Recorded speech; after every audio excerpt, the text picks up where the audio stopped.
Parashat Miketz, Hanouka, puisque les fêtes de Hanouka tombent pendant cette paracha, il y a forcément un rapport et une relation avec la paracha, comme nous dit le Shlach HaKadosh. Et ce qu'on trouve de remarquable dans la paracha de Miketz, c'est la montée sur le trône d'Égypte de Yosef en tant que vice-roi et l'organisation de l'Égypte et de tous les pays de la région pour nourrir le Ham Israël. Comme dira Yosef à ses frères, que même si vous l'avez pensé mal, Akadosh Baruch Hu l'a transformé en bien. Transformation du mal en bien. Et ça, en Égypte. C'est la vocation de Yosef. Et les Toldot Yaakov Yosef, qu'on a lu la semaine dernière dans Parashat Vayeshev, Chassidut explique que Yosef veut dire le rajout. Rajout, c'est amener l'héritage de Yaakov Avinu en Égypte. Amener la lumière de la Kedusha en Mitzrayim, jusqu'à transformer l'Égypte.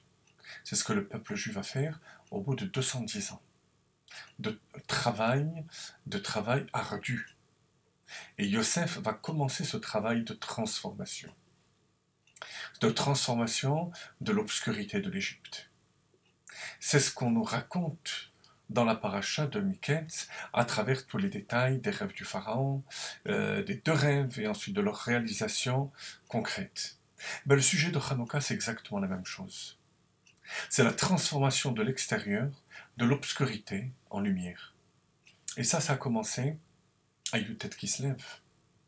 Je veux dire, lorsqu'on a célébré Yutet Kislev, on peut faire le parallèle entre Yutet Kislev, Hanouka, Parashat Miketz.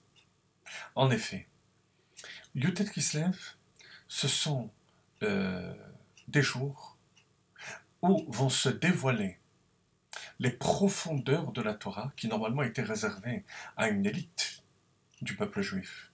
Ou le peuple juif tel qu'il sera une élite lorsque Mashiach viendra.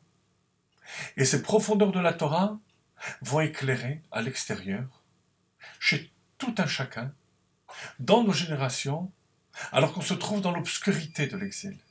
Donc vous voyez, transformation d'obscurité en lumière. C'est pour ça d'ailleurs que la Chassidut a été révélée à Yutet Kislev.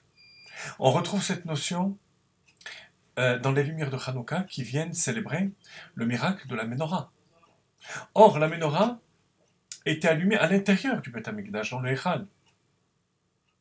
Et de plus, était allumée le jour. Alors que la Hanoukia, qu'on allume, est allumée à l'extérieur, al petach beto mi bachutz, ça doit éclairer l'extérieur, et c'est allumé mishitishka chama, après le coucher du soleil. Vous voyez une fois de plus cette notion de descendre à l'extérieur pour transformer l'obscurité en lumière. C'est exactement ce qu'on retrouve dans la paracha de Miketz. D'ailleurs, Miketz, ça veut dire le bout, ça veut dire la fin, c'est-à-dire la fin de l'obscurité.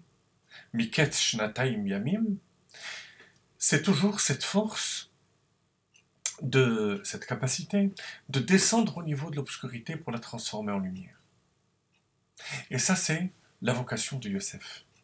Déjà, dans la première signification de son nom, rajouter, la signification littérale, rajouter, amener la Kedusha de Yaakov Avinu en Égypte, et ensuite, la signification de son propre nom, lorsque Rachel lui donne le nom de Yosef, c'est Yosef Hashem li ben Acher. Le Tzemach Tzedek explique que Dieu me rajoute un fils, on peut le lire et on doit le traduire, que Dieu transforme l'autre en fils, l'autre le Acher en fils. Donc, ce sont ces trois événements qui se rejoignent, Yutet Kislev, Hanouka et la paracha de Miketz.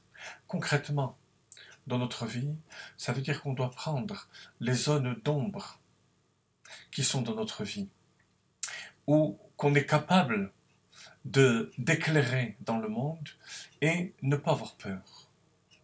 Une petite lumière, la petite lumière de Hanouka, qui commence par une seule flamme, va finalement nous faire atteindre le chiffre 8, qui est le chiffre de l'infini et le chiffre messianique.